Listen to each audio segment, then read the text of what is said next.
முதல் முன்னுக்கு வந்து நின்று அப்படியே இருக்கு சுதன் எங்க நிக்கிறோம் முன்னுக்கு நிக்கிற பேர் முன்னுக்கு வாங்க ரெண்டு பேரும் பின்னுக்கு போலாம் முதல் முன்னுக்கு வந்து கொஞ்சம் பின்னால டிவி டிவி பாஸ்கர் மாமா கூப்பிடு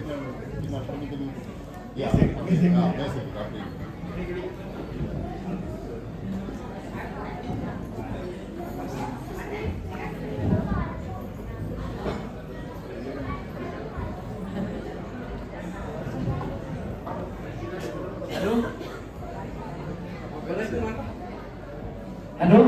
Ja. Hallo? நான் பாம்புல சொல்லுவேன் சிமோன் டெலிஸ்ல சொல்லுவேன் முதல்ல எல்லாரும் வந்ததுக்கு மிகவும் நன்றி என்ன பேர் வந்திருக்கீங்க என்ன பேர் சிறப்புப்பட்டு வந்திருக்கீங்க அதுக்கு எல்லாத்துக்கும் ரொம்ப நன்றி இன்னைக்கு என்ஏஎம்சி ஃப்ளோர்ஸ் எனக்கு வந்ததுக்கு நன்றி எங்களை மழை வந்ததுக்கு எங்களோட ஃபேமிலிக்கும் நன்றி உலகத்துக்கு ஃபெஸ்ட் எங்களுக்கு செஞ்சு தந்ததுக்கு ட்ரெயின் டேக்கப் பண்ணினதுக்கு நான் ஹோப் பண்ணுறேன் நீங்கள் எல்லாரும் என்ஜாய் பண்ணுவீங்க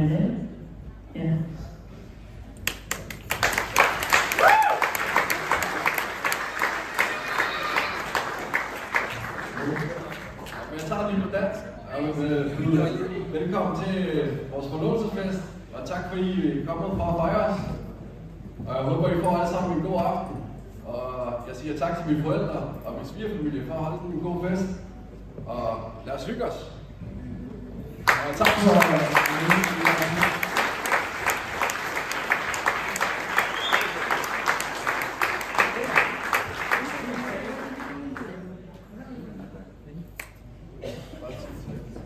Ja, anden mikrofon. Det bliver min labo. Er jeg den eneste, der synes, de er pissesmukke? Giv en lille kæmpe bifald!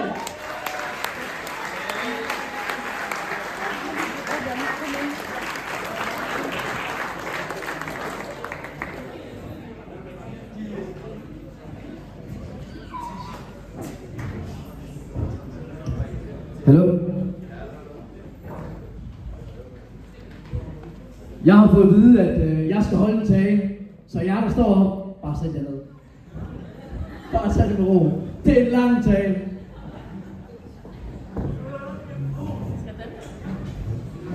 Jeg behøver ikke mikrofon. Det har min svigerfar også fortalt mig. Men de værste rækker, de skal høre alle de ord, jeg siger.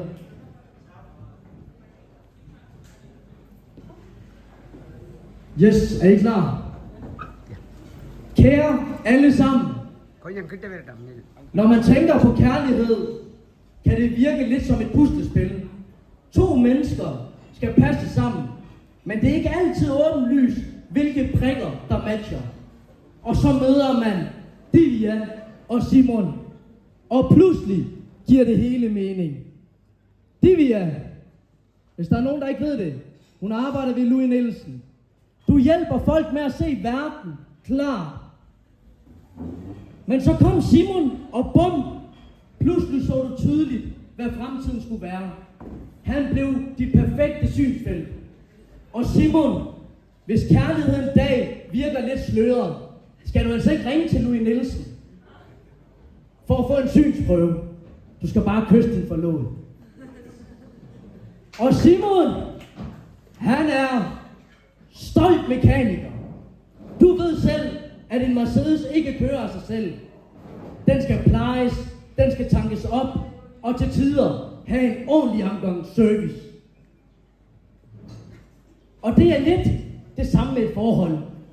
Hvis du husker at smøre kærlighed med humor, respekt og lidt blomster i ny og næ, ja, så kører ægteskabet som en motor på en allerførste klasse. Når man ser jer to sammen, så er det næsten som en luksusmodel.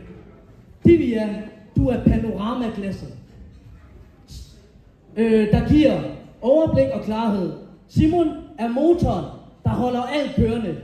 Og sammen er I de perfekte bil, udstyret med både sikkerhed, stil og masser af hestekræfter. Ja tak! I må gerne snakke løbende! Ja tak!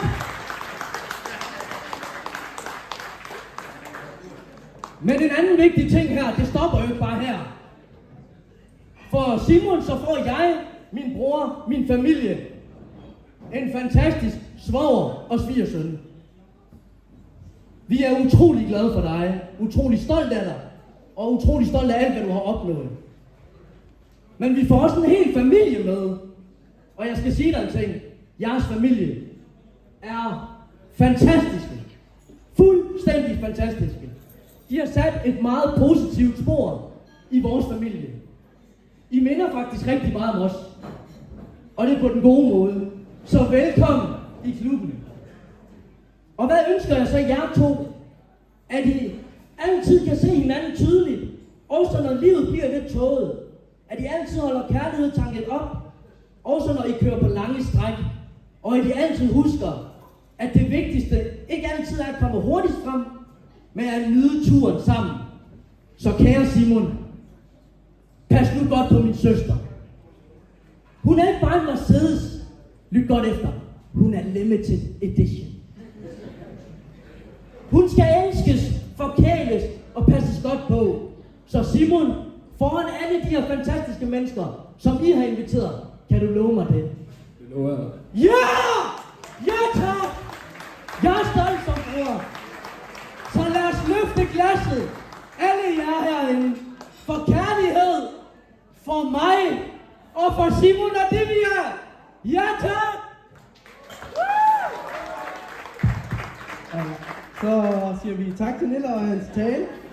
Og venlig tak til ChatGPT.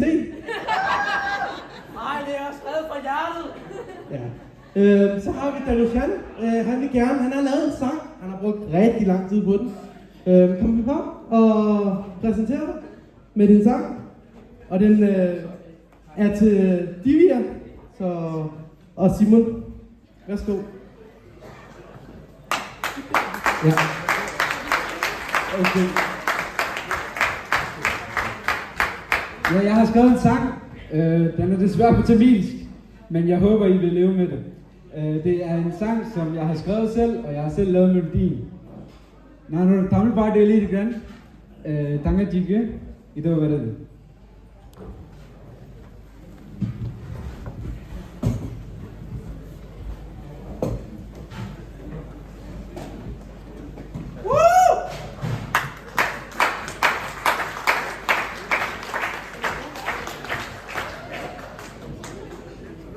கொஞ்சம் nervous-ஆ Okay.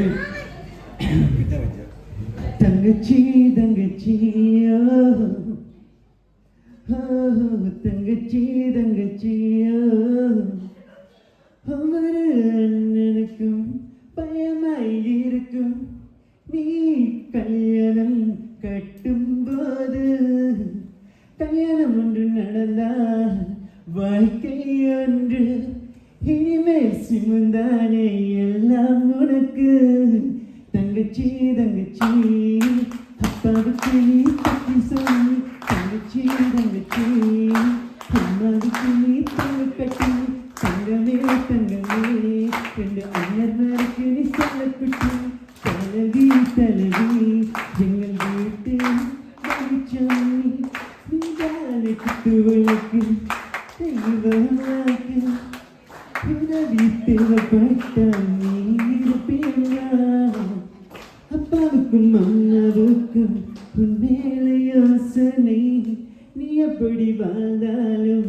நீ நல்லா இருப்பியம்மா காசு பணம் என்னத்துக்கு வேணும் பாசம் இருந்தால் அது போதும் காசு பணம் என்னத்துக்கு வேணும் பாசம் இருந்தால் அது போதும் தங்கச்சி தங்கச்சி அப்பாவுக்கு நீ பத்தி சொன்னி தங்கச்சி தங்கச்சி அம்மாவுக்கு நீ தங்க கட்டி நீ தங்கமே தங்கமே ரெண்டு அண்ணர்மாருக்கு நீ செல்ல குட்டி நீ தலைவி தலைவி எங்கள் வீட்டு வெளிச்சம் நீ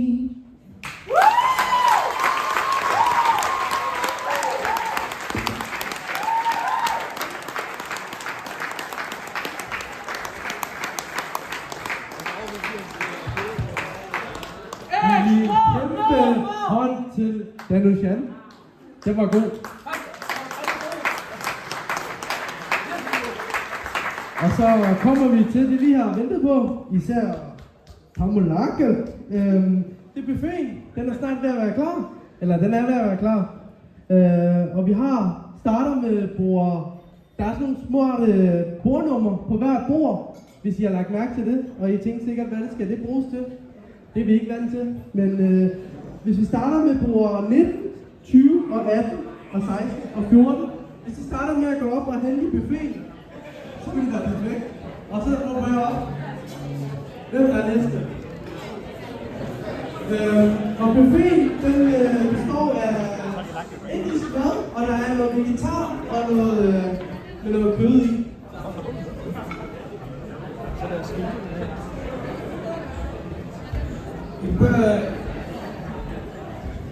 இந்த ரெண்டு மேசையில் தான் தொடங்குது. இப்போ சாப்பாடு வந்துட்டு இந்த ரெண்டு மேசையில் தான் தொடங்குது. அதுக்கு பிறகு இந்த ரெண்டு மேசை கடைசிக்கு அந்த கடைசி இருக்கிற மேசையில் நம்பர் 2 இருக்குது. 4, 6, 8, 10, 12, 5, 7, 9, 11 இந்த நம்பரு 19, 20, 17, 18, 19, 16, கடைசி இருக்கிற number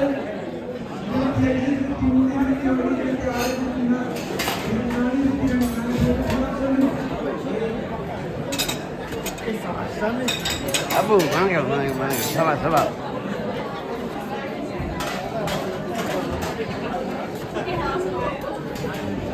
Ayah. Beli lah kulit.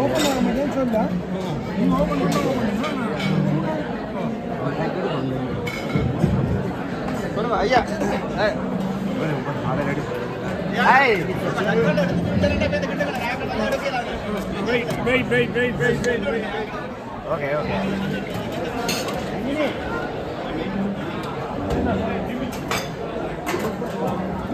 அது मेरा कर